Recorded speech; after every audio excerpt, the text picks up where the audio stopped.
કરીશું। સપના શર્મા પણ આપણી સાથે લાઈવ જોડાયા છે, તેમને પણ આપણે પૂછીએ। સપના, આપ કયા સ્થળે ઉપસ્થિત છો? કળશ યાત્રા જ્યારે આજે નીકળી રહી છે અમદાવાદ માટે પણ ખૂબ મહત્વનો દિવસ, કેવી પૂર્વ તૈયારીઓ ચાલી રહી છે?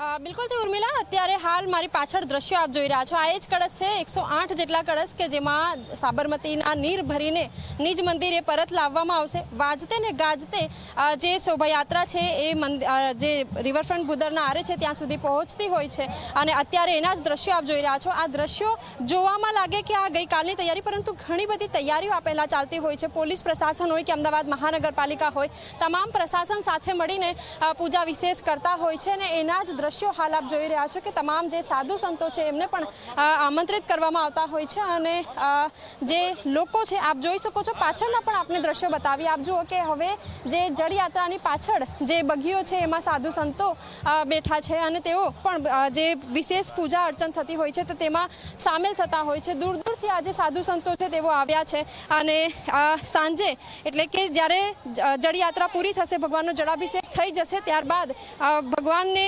મોસાળ પણ આજે ભગવાન મોસાળ પણ જશે। તો એ પ્રકારની જે સમગ્ર તૈયારીઓ છે એ ચાલી રહી છે અને હવે આપ ભજન મંડળી પણ જોઈ રહ્યા છો। તમામ જે ભજન મંડળીના જે સખીઓ છે તેઓ અત્યારે અહીં છે, એમની સાથે વાતચીત કરીશું। વાજતે ને ગાજતે કળશ યાત્રા આજે ફરી નીકળી, શું કહેશો?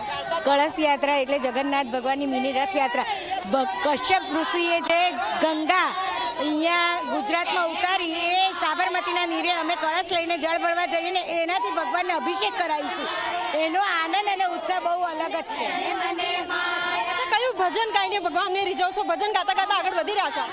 જગન્નાથ જગન્નાથ ચકાનન ચકાનન નીરાચલ વાલે તું ન સંભાલે તો અમે કોણ સંભાલે, તું નાથ જગન્નાથ ચકાનન ચકાનન નીલાચલ વાલે તું ન સંભાલે તો કોણ સંભાલે, જગન્નાથ લે તો અમે। તો તમામ જે બહેનો છે, જે સખી મંડળ છે કે જેઓ હંમેશા નિજ મંદિરે ભજન ગાતા હોય છે, તો તેઓ પણ જે કળશ યાત્રા છે એમાં જોડાયા છે અને દ્રશ્યો હાલ આપ જોઈ રહ્યા છો। આખો ભક્તિમય માહોલ અહીં જોવા મળી રહ્યો છે અને દૂર દૂરથી જે સાધુ સંતો અહીં પહોંચ્યા છે તો તેઓ પણ જે કળશ યાત્રા છે એમાં જોડાયા છે। સાધુ સંતો સાથે પણ વાતચીત કરીએ, એમને પૂછીએ કે કેટલી તૈયારીઓ તેઓ સાથે તેઓ અહીં આવ્યા છે અને શું કહેશે। અચ્છા, આપ જણાવો તૈયારીઓ।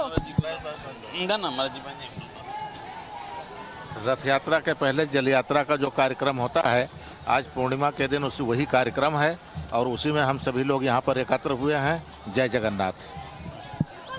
साधु संतो छे, दूर दूरથી જે સાધુ સંતો આવ્યા છે એવો પણ કળશ યાત્રામાં જોડાયા છે। હવે આ જે યાત્રા છે એ સાબરમતી બુદરના આરે પહોંચશે અને ત્યાંથી જળ ભરીને ફરીથી નિજ મંદિરે પહોંચશે, જ્યાં ભગવાનનો 1600 ઉપચાર મંત્રોચ્ચાર સાથે જળાભિષેક કરવામાં આવશે। જળાભિષેકમાં ફળોનો રસ હોય કે પછી વિવિધ દ્રવ્યો હોય, સુગંધિત દ્રવ્યો હોય, ચંદનના દ્રવ્યો હોય, એનાથી ભગવાનનો જળાભિષેક કરવામાં આવશે અને ત્યારબાદ ઉર્મિલા વર્ષમાં એકવાર ભગવાનના જે સ્વરૂપના દર્શન થતા હોય છે એ ગજવેશ ભગવાનને ધારણ કરાવવામાં આવશે અને ભગવાન એમાં તમામ જે ભક્તો છે એમને આશીર્વાદ આપશે।